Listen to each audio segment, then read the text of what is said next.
utilizing Ultraview module, on the ASN might help gain access. Yeah, okay. Now I can leave, right?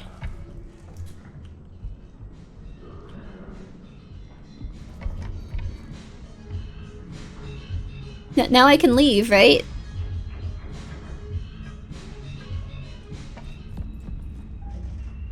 Exit shutters relay box, right? Now I can leave, right?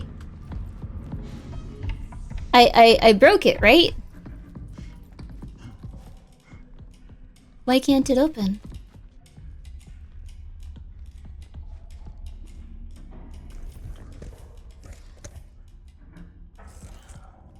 Uh-oh.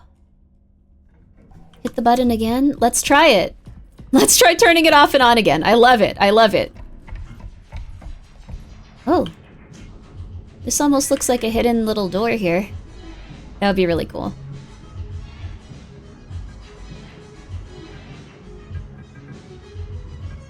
Uh-oh. I shuttered the exit? Yes. That was this door. Oh, I have to go to the security office, don't I?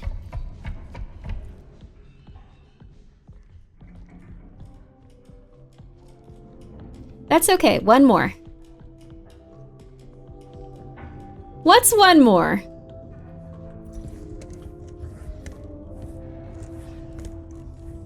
What's one more?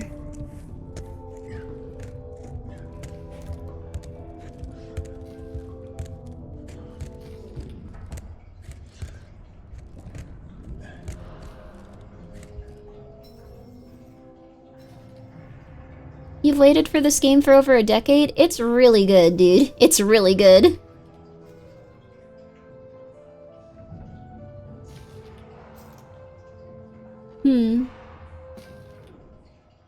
Kind of concerned that we're the last person alive. What would that be like? That'd be pretty bad. No spoilers, but kind of concerned about it.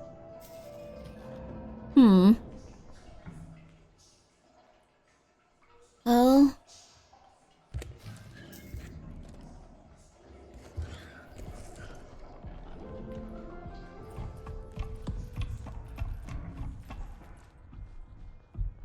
That was weird. That felt weird. Yo, Numbers, how are you? We're playing the new hit sensation routine, and we're dying. It's a really cool game. Oh, nice.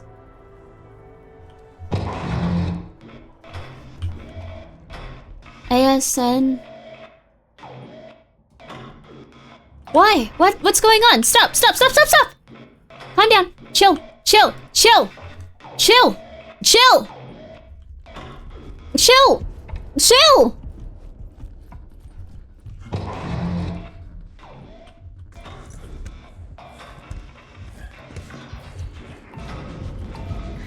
Whoa. Why did that get shuttered? Huh?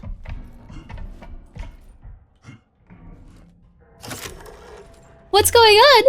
Thank you for the raid, though. How are you? Are you doing well? Hi, Numbers. Whoa! My buddy! Ah!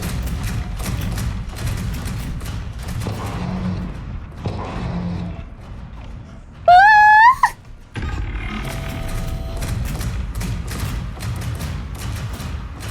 What'd I do to you? What'd I do to you? Huh? Oh no! Oh, come on!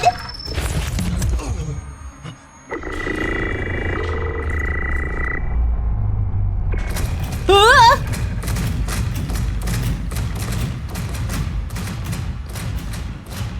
ASN.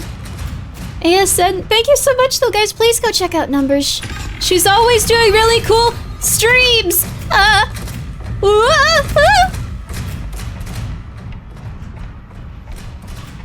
Buddy. What?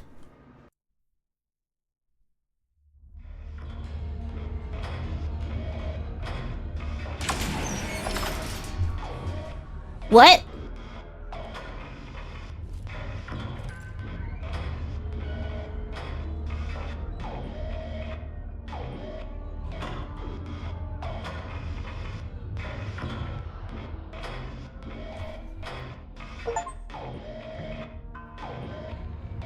My name is Grimmi. No matter how often you think that you can ship your video game, I'll find some sort of really weird glitch that you can be sure to have footage of now that you need it.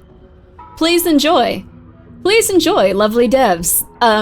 For this once in a 45 billion glitch that you will now have to replicate somehow while going crazy. My bad. My bad.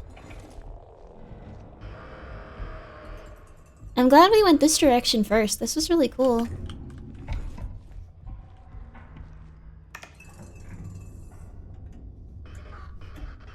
Where's my little buddy? Where's my little buddy, though? But yeah. She just skipped and advanced to the next step. I think I was supposed to do that, though. I think, he's there on the floor. Where?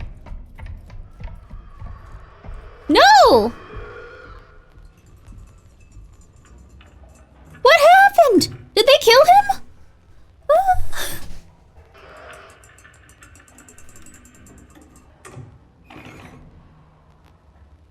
I think I triggered the elevator, but the robot knocked me out of, like, the... But it said ASN, and I thought I was supposed to keep running, so... My poor little guy! We have to fix him. Oh. We're dying still. Oh. My name is Grimmi.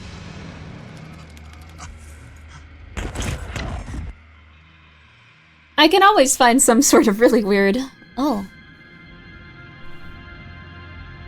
Days pass, but nothing changes. It's like time forgot to take me with it.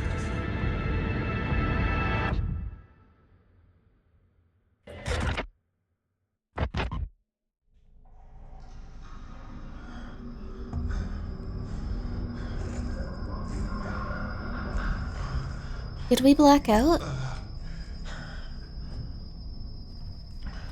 We blacked out.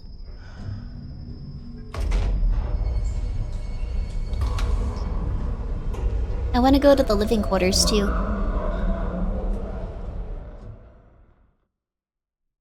Huh.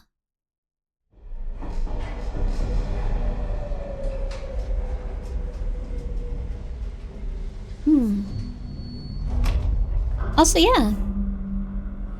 Also, these are pretty, like, probably very niche little glitches and stuff. They seem to work really hard on this game. This is not normal. Like, I can find a way to, like, get any game to do something weird. It is not normal. Okay, well that last part was haunting. Let's see what we can do here. Let's go, baby! Mm-hmm. Ah, teaches one thing. Oh, interesting. I think the thing is, they usually do QA. It's just 5147.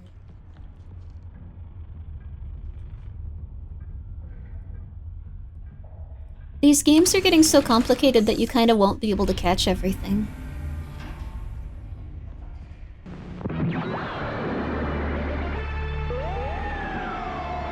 A word from one of our partners. A sponsor. Dramatic lunar landing. These little guys are so cute. Aww.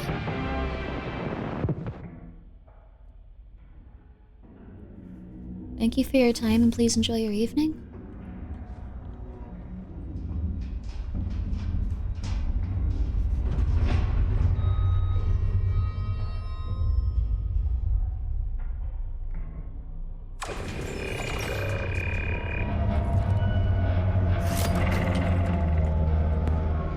Oh crap.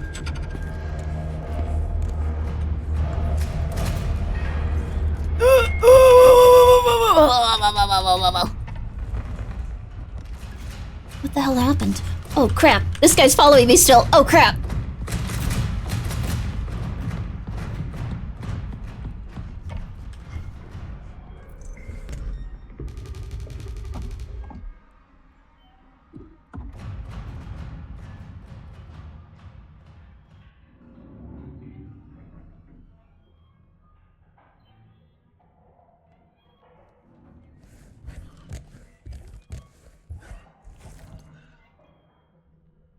Okay.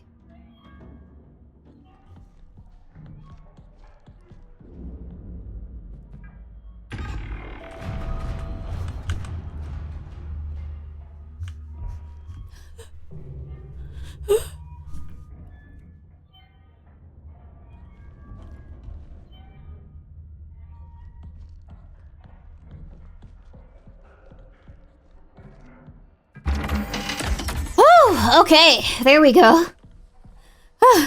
Okay, we're chilling now. We're chilling. Woo, okay, we're good. Woo! Greetings, Moon Traveler. Oh.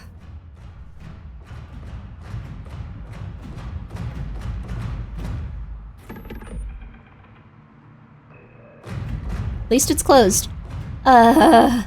We hope you enjoyed your journey through space. Now it's time to relax on the moon with the comforts of all that Union Plaza has to offer. Make sure to stop by the souvenir shop to bring back a gift for your loved ones. And don't forget to visit O'Neill's Electronics to pick up a little something for yourself, too. You deserve it. Oh yes, one more thing. You're on vacation. Don't waste time doing chores. Sign up for the full laundry service option and don't skip a beat of fun. Adventure awaits. Welcome, Team Union Plaza. I'm so happy that robots are just people, like, that they hire, like, tech bros to, like, I guess, like, spy on you and be in your house. Like, we don't have to worry about this. Oh. Okay.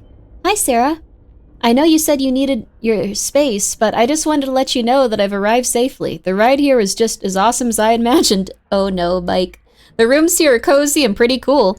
I think you would have liked our honeymoon on the moon. I'll be sure to bring you back a souvenir.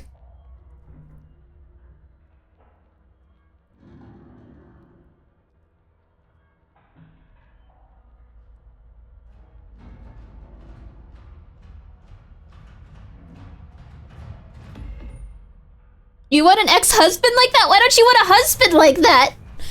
What the hell?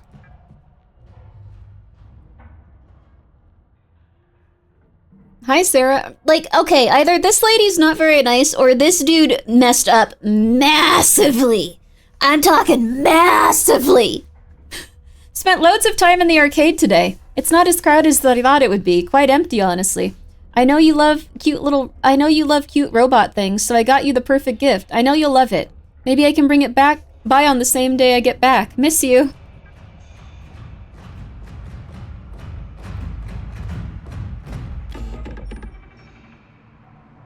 Hi, Sarah. Hope you've been getting my messages. Gonna catch the tram in a few. I'll be coming home soon. I've got everything packed up and ready to go. Did he make it off of here? Looks like it. That's good, at least. Yeah, it looks like their suitcase is gone.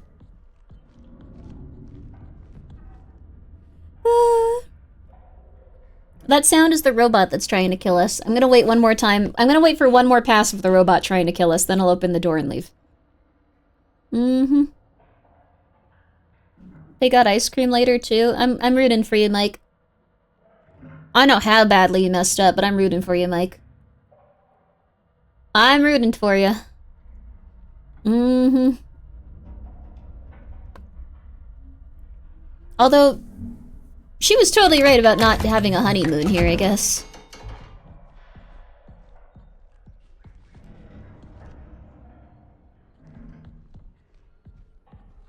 Like, it's honestly kind of absurd.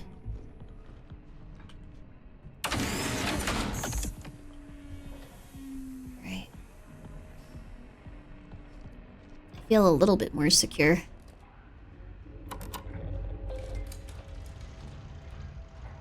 Crap.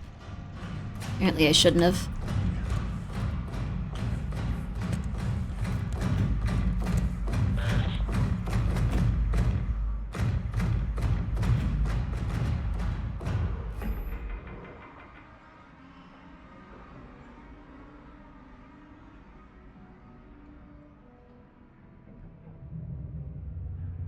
Women never lie. Everyone lies.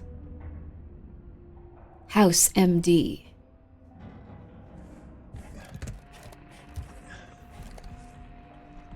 What happened to you, dude?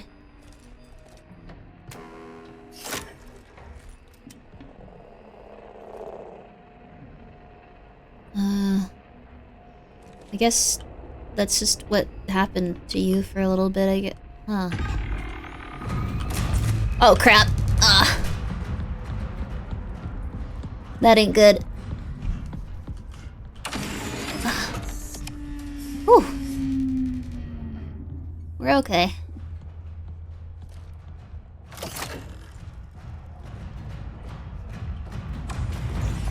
What? You can open doors?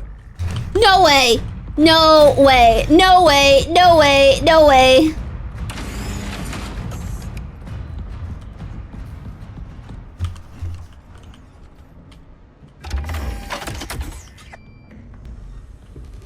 Crap.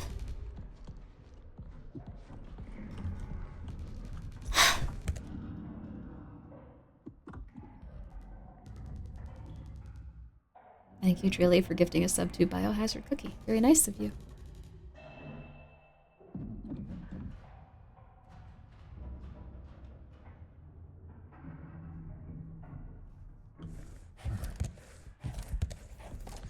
Okay. Dear God.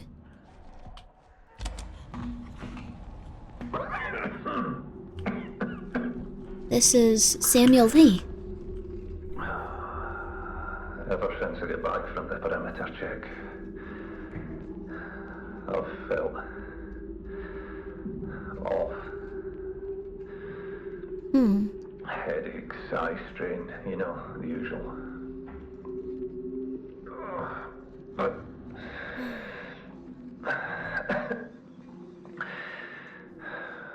there are moments when I feel like someone is talking to me. Almost sounds like my own voice too. That sounds crazy.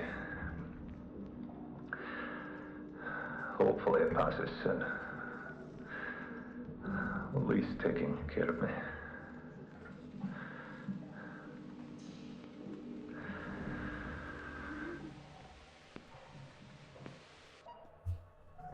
That's happening to us, too.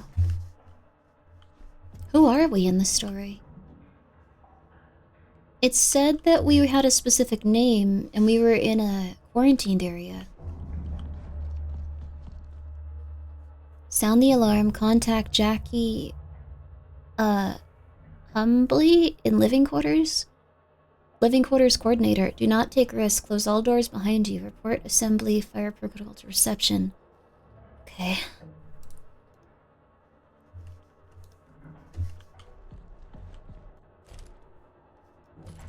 Let's,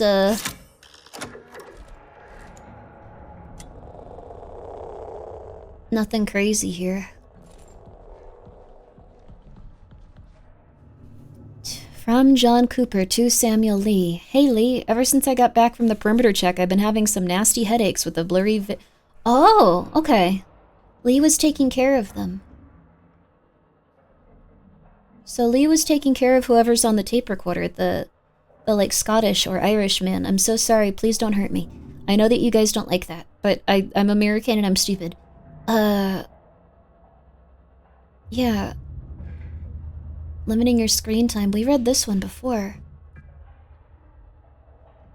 To Union Plaza HQ. Submitting a formal concern for the employee John Cooper. We're John Cooper, maybe. Or John Cooper, I guess, is the one on the tapes. He is not currently feverish, but he has been experiencing persistent symptoms. A recent trip to the moon surface. Migraine headaches. So this was some sort of thing from the moon. Also, good night, Cage. Sleep well. I really appreciate you coming by. Thank you. Thank you. Thank you. Also, Weepsels, thank you for the 1,000 bits. I apologize. I just saw that now. I've been so... And XD 117, thank you so much for gifting a sub to Scun. Thank you so much. Bootlicker, thank you for gifting a sub to Left Waffles and to Death by Sleeping. I'm so sorry. I am so like I'm so in it to win it. I've been losing it. I have been very locked in. It's a very good game. It's got a lot of like really good vibes. So they went to the moon though. Labs indicate mild dehydration. Just mild? But that doesn't account for all of his symptoms. In addition to his malaise, his pupils are slow to react and he has noted visual manifestations? Manifestations? I worry he may be exhibiting signs of cognitive decline. Some results from his exam were particularly troubling. I have advised that he stay in his room and rest for the time being, with hopes that he might relieve some stress. I don't think an emergency pickup is needed at this time, but I want to get a request approval process started in case it becomes a necessity. Hi Sam, my vision has been kind of fuzzy. I was wondering if you had any eye drops or something I could use. If so, let me know when I can pick them up. Hi Jackie, I have eye drops you can use, but I'd also like to examine you. Come by your room. When are you available? You had any recent contact with John? John? Started all of this? Oh, Kazu Ray, thank you so much for gifting a sub to OS Carlos. I'm sorry.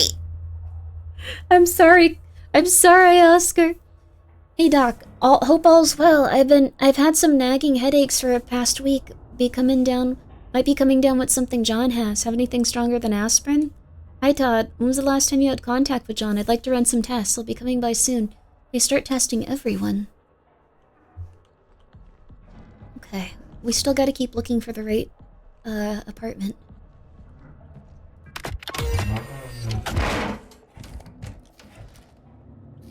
It's a good start, though. Also, thank you! Thank you so much, Only Link, for the 100 bits.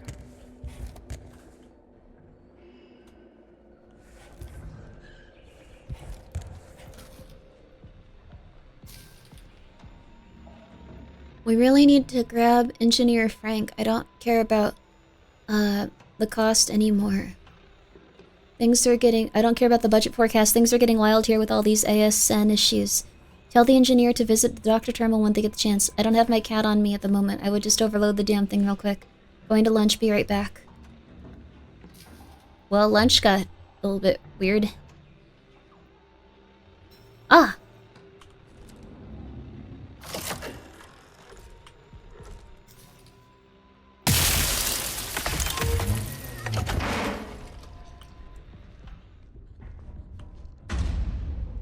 Ugh! Crap. I don't know what I expected.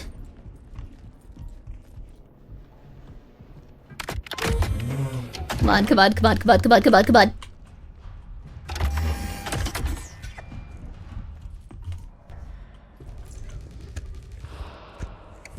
Crap.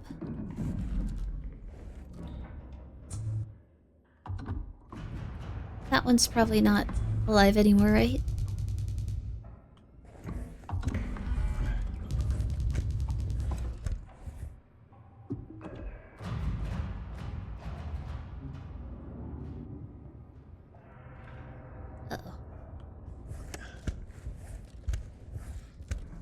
If you're also looking for a way to support me, or actually kind of just horror games in general, if you want to click that link for the sponsorship. I don't usually ask that, but I usually go like, if you'd like to, go for it. But I'd like if people kept making really interesting horror games like this, to be real with you. So please show them that there's a lot of interest and you're excited to check it out. If you'd like, you don't have to. Might be a good idea, though. Where am I?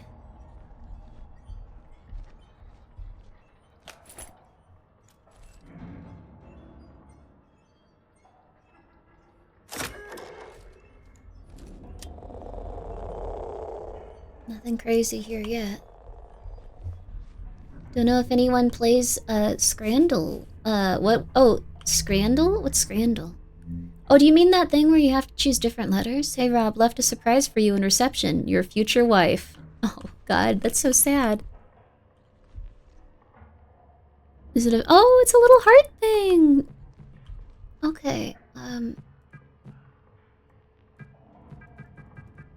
no feed.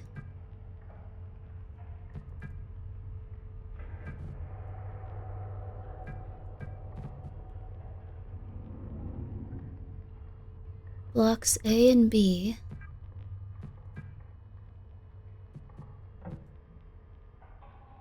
Laundryette. This looks like another one of those boxes we might be able to mess with. Reception.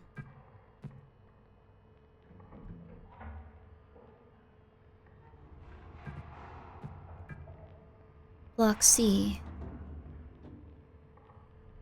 I'm not sure if there's anything we're searching for here. I know we're ideally looking for, I think... Okay.